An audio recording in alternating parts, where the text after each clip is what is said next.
Welcome to Meathead Test Kitchen, where food and fitness come to hang out. Nutrition, training, and life. It's all fair game on Meathead Test Kitchen.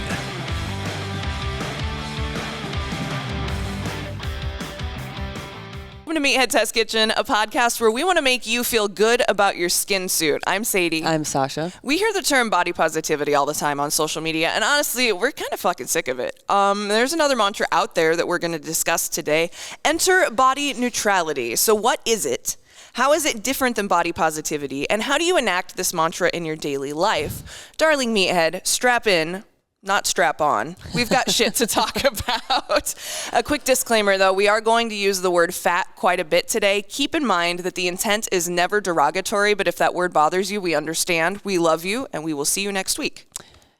And now that that's out of the way, what is body neutrality? Per WebMD, body neutrality is simply the act of taking a neutral stance toward your body, both emotionally and physically. That's fucking awesome. But what does that really mean? It means that you're not supporting the hatred toward your body's limitations or taking time to love it either. You're basically just at peace with your skin suit being in your own skin and what your body can do. Yes, and shout out to WebMD. We should get them to co-sponsor the fucking podcast for as much as we reference them. We love you. So no matter what size, shape, color, sex, physical ability, or capability, the goal of body neutrality is to help you accept your body as a physical vessel and a small part of who you are, rather than focusing on what it looks like. You've heard us say it before, and we're going to say it right now, because it's true. Your body is the least interesting fucking thing about you. How you look is the least interesting thing that there is about you. And I know that's ironic coming from someone that looks like me, but it's true. Body neutrality is cool because it can help address stigma that's placed on body weight, like too fat or too skinny. It can help you judge yourself and others less. And that's a net positive, if you ask me. I agreed, 1,000%. There's been a fuckload of data also that shows that eating disorders became more prevalent during the pandemic. I don't know if you guys remember that, but that was 5 years ago. Jesus Christ. 5.5 years ago. Time flies when the world's fucking ending. My God. I feel like we've been in this loop of hell. We are living in the worst iteration of the movie Groundhog Day ever. Oh my goodness. Seriously. It's Groundhog Day meets Idiocracy. Ugh. And I can't fucking handle it.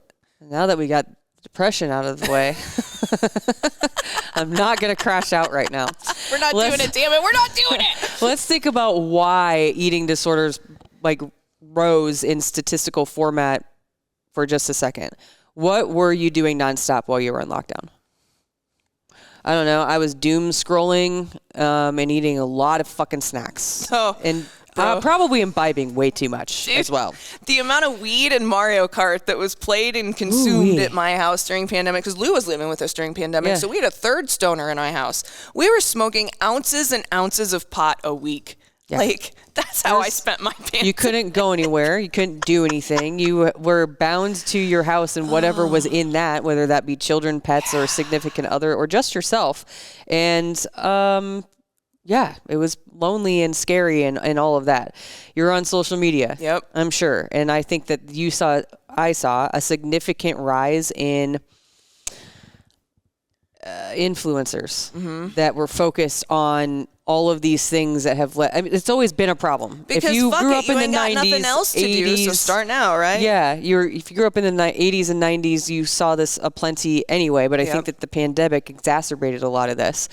We're not going to say that social media is the root of all of our fucking problems, but it is a large part of most of them because we're constantly, chronically online. How is that still manifesting years later? Hello, Ozempic. That's the new thigh gap. Yep. And again, if you take Ozempic for an actual medical reason, we're not talking about you. If you're taking Ozempic so that you can lose 15 vanity pounds, you should probably go to therapy because you have fucking body image issues, and drugs aren't going to fix that. Yeah. Sorry. I'm sorry. Spoken as someone who has loved and hated, and now I'm just fucking indifferent about the suit that I live in. Whatever. You'll notice I look different. I do look different. I got a new IUD in December, and guess what happened to me? Hormonal weight gain fucking kicked me in the teeth. Yeah. And I'm 40, so I'm perimenopausal. Yay! It's fine. It's fine. Your body is what it is. It's a constant state of being, and we'll get into that a little bit more in a bit. But if you spend any amount of time on social media, you're probably at least somewhat familiar with both body positivity and body neutrality. Now, if you thought they were the same thing, they aren't. They do have some similarities, but we're about to explain why they're not exactly the same thing. Yes. Body positivity is the idea of loving our body regardless of shape, size, color, sex, or ability. Mm-hmm. Body positivity is not a new concept. It has worn different suits and different phrasings through time. It's been around since the 1960s. Body positivity, as we know it, though, started about 25-ish years ago when humans started moving online. Yes. Again, online. Oh, remember when the internet used to be a respite from life and now we can't escape it? Remember Oregon Trail? We're going to wax poetic about old people shit for a second. It was so much simpler. DOS. Life on DOS. I reference TikTok a lot, and that's because that's my social media platform of choice, because I can just go and do what I needed to do to move my body that day, and then I can rot for the rest of my evening if I so choose. But I saw somebody was just talking about how, like, literally the internet and accessibility to it has tainted every single aspect of our lives, and that is learning. That's literally holding a pencil and writing for a very long period of time and doing essays. Buying anything on sale at a store that is in demand. Yes. Like, you didn't have to, you Dude, TikTok ruined going to Trader Joe's ever. But there's also this rise on depression, and again, this episode is about body neutrality, but eating disorders and hyperfixating on things, I think. It's all related, sorry. Yes, we have so much accessibility to it, and we don't even have accessibility to every single part of our brain. Yeah. We haven't fully studied the brain, and it's 2025. We don't know every single thing that it is absolutely positively capable of. I mean, shit, we're just learning like 10% of what it does. We're learning new things about women's health almost on a weekly basis at this point, because the men folk never bothered to do any fucking medical studies on anyone that didn't have peens. Yeah. It's ridiculous, but I was going somewhere with that. Now I don't remember. Anyway, ADHD is fun. So being online. Also the rise of ADHD. Oh my God. It's not even a rise of ADHD. I think it's just that we're all getting diagnosed or peer reviewed. Yeah. Probably. I am heavily peer reviewed for both ADHD and the TISM, and I fucking am a gold star student in both categories. Remember when I sent you that and you're like, hey, I think I have ADHD and autism, and you're like, you are the entire middle of that fucking Venn diagram. I'm like, I know, bro, this makes a whole lot more sense now. It all makes sense. It does. So cyberbullying and body shaming came to the forefront when humans started interacting online, and that is when online fat activism was born. So to block out the negativity, the fat activists and their allies became more visible and vocal to hit back, which is fucking awesome. And what you should always do when someone's trying to marginalize you, fucking fight back. Yeah, period. Like, that's mic drop. Except for we still have like half an episode. Yes, so yes, we do. We'll keep going. On the other hand, body neutrality focuses on appreciating what your body can do. Mm-hmm. I love the part of body neutrality that focuses on how your body functions, can help get rid of myths and polarizing messages surrounding your physical appearance. Yeah. For example, people want to say sometimes on social media, and these are the people that you avoid on social media that speak like this, being fat does not, they want to tell you that being fat means that you're lazy, that you're unhealthy. No, that's not true. You're not unhealthy. You're not lazy. You're not undisciplined. Appearing thin does not mean that you're equally healthy or more healthy than anybody. It's also an inclusive approach that recognizes all different body types, including people with disabilities and trans people. And I feel like trans people get the fucking shit end of the deal every time because they get left out constantly. And they're like, yeah, but we're not like that. And it's like, no, you're not like that. Here, come be in our circle, please. We love you. Yes. Basically, your ability, holy crap. What? basically are not the same word in case you were wondering. Reading, based on your ability. Also, reading has been affected by my God, anyway, yes. sorry, we will not go down that rabbit hole again. Based on your ability, your body performs several different functions and allows you to live your life through it. I'm going to say that again. Based on your ability, your body performs several different functions and allows you to live your life through it. I need a based on your ability counter for the episode, Joss. That's because that's like 4 or 5. Ding. But I think that's a really profound way of putting it, because it's not, you're not just like here. Your body allows you to physically be able to do things and move about your life through your body. Based on your ability. Body neutrality stresses to give less importance to the day-to-day bodily changes that happen naturally over time, such as aging. Hello. Yep. Hi. You're allowed to age. Fuck what the patriarchy says. You're allowed to age. Yeah, I won't. Aging is normal. It's a gift, honestly. Let me get deep with you for a fucking second. As someone who celebrated their 37th birthday over the weekend, when I planned on leaving this place at least 20 fucking years ago, aging is a goddamn gift that not everybody gets to have. So if you are at that point in your life, fucking embrace it, dude. Own that shit. It's fine. You fucking made it this far. Yeah. I am proud of my crow's feet, because that means I've laughed a lot in my life. Yes. I have eye bags that emo Sadie from 2004 would be so fucking jealous of. I used to draw my eye bags on. Now I just roll out of bed. Hi, I'm here. Yeah. Same. I'm not getting rid of these, and I'm not getting Botox. So no. Here it is. Me, my gray hair are here to stay. Yep. Aging, pregnancy, or menopause, or perimenopause for that matter, which we will do an episode on coming up soon. We need to find a doctor or 2 or 3 that we're going to talk to about that, because that one's a little bit out of our depth. Yes. I'm not a doctor. No. I don't know if I've stated that on this episode yet. We are not doctors. We're not going to say that. We're not going to say that body neutrality fights the patriarchy, but yeah, it does. Yeah, we fucking are. Body neutrality fights the fucking patriarchy. Let's go. I get strong to fight the fucking patriarchy. I don't know about you, but that's why I train. So don't smack me for this, but I'm gonna be candid for a second. I think that body positivity is kind of played out. Now, there's nothing wrong with loving your body and who you are, but I think that the idea of body positivity being always a constantly flowing river of celebratory happiness and gratitude towards our bodies isn't realistic.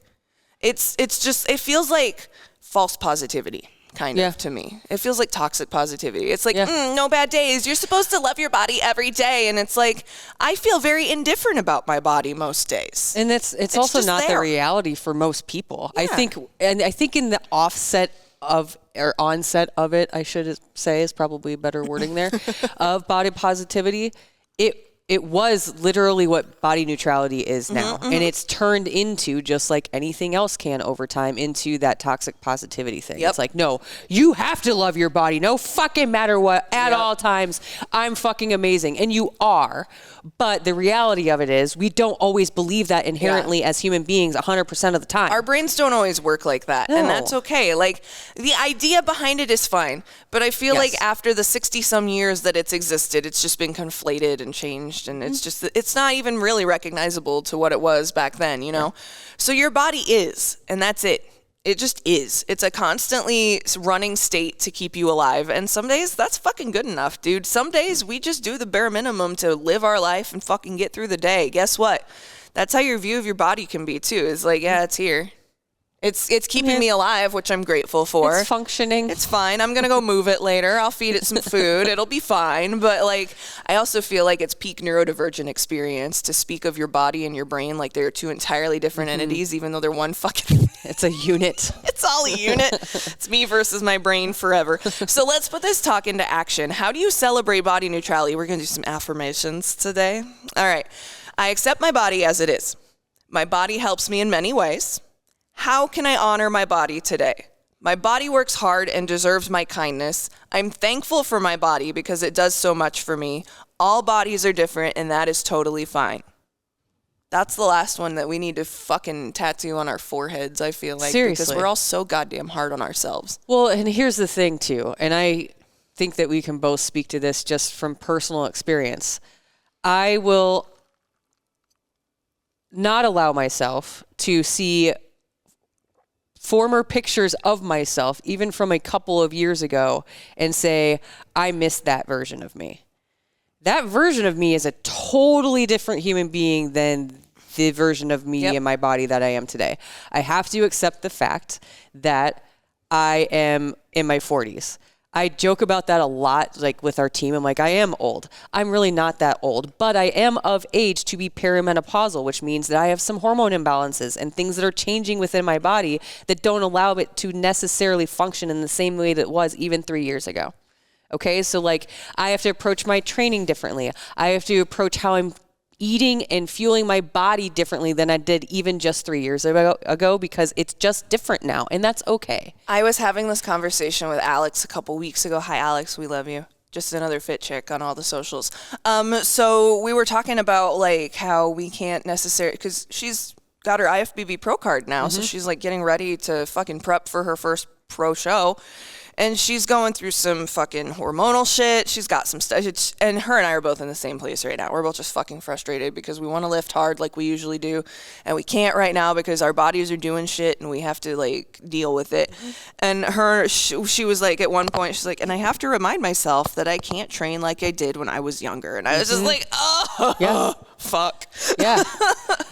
If this was me training for my second, I won't even talk about my first half marathon because it was during COVID. Yeah. I could not run with other people. I literally ran that thing by myself. That was the most mentally challenging thing I think I've ever done training for anything.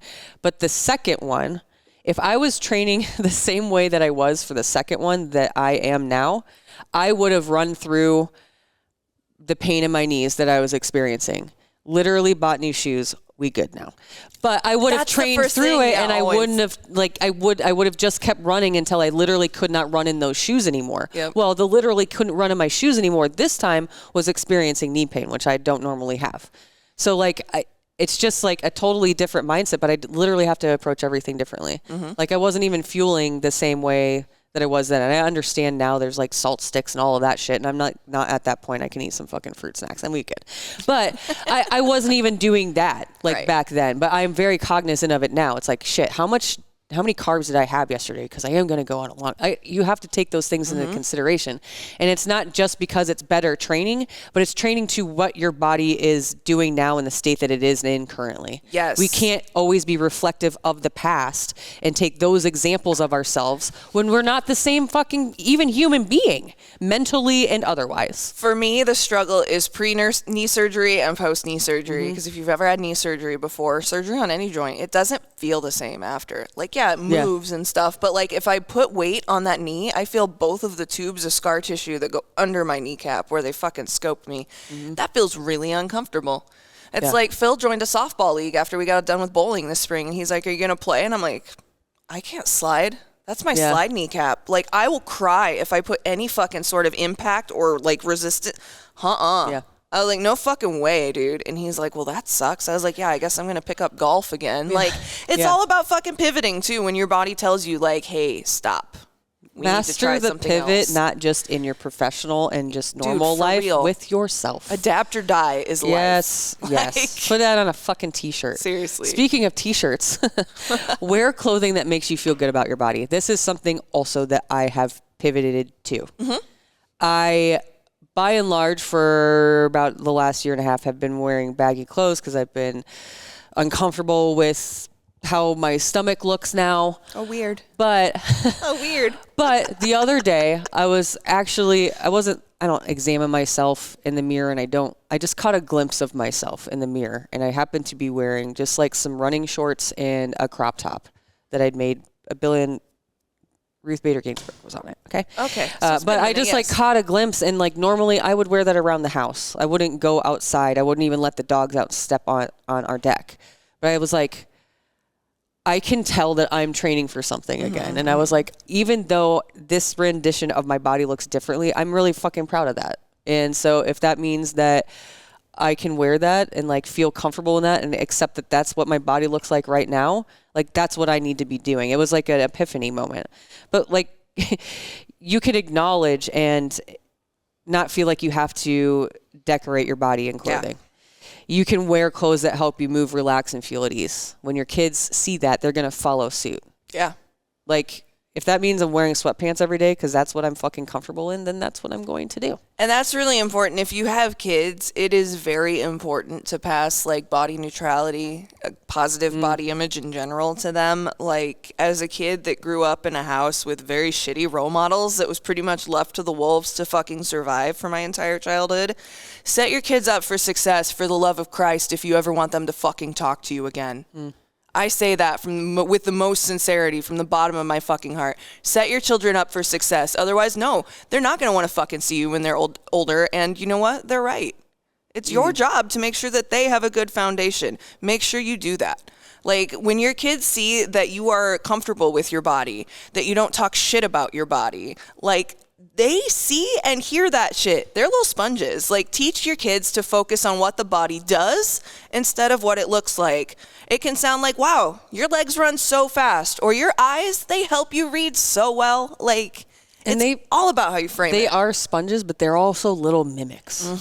Like, if you are, again, saw a TikTok the other day. Sausha saw a TikTok. But it really, like, the way, one, it was edited really, really nicely. She did a great job on it. But she labeled this series Fatty to Batty. And the first installment of this has her daughter in it. And she's like, you know what the kicker really was for me to, like, start caring about myself again, essentially, was seeing her daughter sitting on the couch with poor posture and, like, eating a bunch of snacks, watching TV. Oh, shit. And she's like, she's even picking up on my mannerisms. And that's not to say, like, the snacking and all of that isn't the point. It was just like the body posture. She had a moment of clarity where she was just like, oh shit. They do pick up on everything. So when you're nice to yourself and you speak nice to yourself and you speak nice to your partner and you treat people well, kids see that and they become better human beings because of it.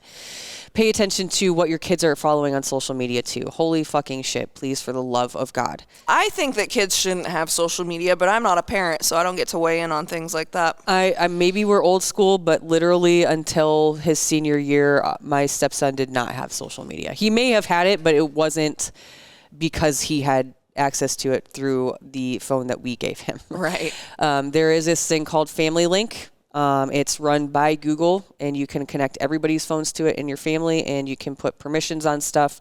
And you have to accept, when they download an app, you have to review it. I thought that was great, and we also had talked to him about it. Also, really funny sidebar story. The reason he did not end up being able to have social media is because when he was like, I want to say in 4th or 5th grade, randomly it was 5th grade is when he got his phone. Okay. These kids are younger. They had phones way earlier. If I know this story. He got an Instagram. And this kid happened to be one of his friends, but he was talking shit to him on a post that he had made on my stepson's Instagram. He used the word contextually correctly. He's like, what'd you say to me, you motherfucker? And we were like, you can't say stuff like that on social media, dude. So that was the end of his social media. Oh, I'm so proud of him. We taught him so well. Oh. But our darling child is all grown up. He graduates this weekend. I know. But all of that to say, like, that is a funny story, but there is so much access to everything all the time, but you also then are inviting them in to be ridiculed if they are putting themselves out there in that way. And it's not to say that kids shouldn't, like, have social media. You should be aware of what they are intaking and seeing, but also what they are putting themselves out there to potentially be ridiculed for. If you want them to have those things, make sure that you're the one that's fucking supervising them. Yeah. Because the internet is a wild place. Yeah. Phil and I were talking about that last night. We were watching something we were watching the Omaha mayoral election results. And shout out to John Ewing. I picked right. So we were watching the election results, and there was a fucking 2020 special on about how this lady murdered her husband in the 90s, and she found her co-conspirator on AOL Instant Messenger, and it was like straight up old AOL where you had to like pay the subscription to log in. And Phil and I just looked at each other and we go, Jesus Christ, do you remember that? And I'm like, life was so much simpler when you had AIM. Oh, a door just opened. Who's online? Yep. Click. And the stacks of free AOL trial CDs that you would get. What was the other one that was AOL's competitor? It was AOL and like Net something. Yeah. I don't remember. Net Zero, is that right? My internet They died, just so I don't remember. deleted that too, by the way. Oh, that's so sad. It wasn't Outlook, but Internet Explorer? It was Internet Explorer. Yeah. Remember Netscape? Oh, God. Anyway, let's eat the Memba berries right now. Back to the kids and social media. So anyway, consider like the images and messages that they're consuming online. Please be a fucking parent and make sure that they're advocating positivity and acceptance. Yeah, things of that nature. Just do the thing. Yeah. Be the guardian, please. Yes. I beg of you. Don't stand by when someone criticizes your child's body either. Be a good role model and demonstrate how to talk about your body either with positive or neutral words. So all of this is from a Time Magazine article that I'll tag in the show notes, which I might post today with last 2 weeks worth of show notes that I haven't posted. I told you this was going to happen. I fucking told you. Hey. You're not new here. You know that Sadie fucking forgets to just post the show notes for an entire month. ADHD is fun. Yeah, I forget to text people back, so. For real. She's like, she texted me Monday. She's like, I fucking swore I sent you a text on your birthday. I was like, here's what it said, too, by the way. What the fuck? Everybody wish Sadie a happy birthday right now. Happy birthday to you. Okay. I made it. Yay. So yeah, that Time Magazine article is really good, and we pulled a lot of really good tips from that, but this is just like scratching the surface of that article because it was like 6 pages, and we don't got time for that. You're not unintelligent, unreasonable, feeble, or misinformed just because you're struggling with body image. Yep. And frankly, rejecting our feelings about our bodies isn't all that different from rejecting our bodies themselves. Yep. If the goal is peace and acceptance, we have to work with and not against ourselves. That means letting go of the idea that self-criticism is irrational and that we should plow over it to force positivity. Yep. Approaching our body image issues with kindness, curiosity, and understanding is key if we're going to stand any chance of dismantling them. Sometimes you just have to accept what fucking is and roll with it. And that is what body neutrality in a nutshell is about. So at the end of the day, you should appreciate your body for what it does for you every day, which is keeping you alive. And that's pretty fucking awesome. And we want to celebrate that. So you should too. Yes. Grab some sick MTK merch to rep your favorite podcaster's favorite podcast at the gym, on the Clock app, or the Gram. Show notes, training templates, show notes maybe will eventually be up. Training templates and personal training services are all at meatheadtestkitchen.com. MTK out.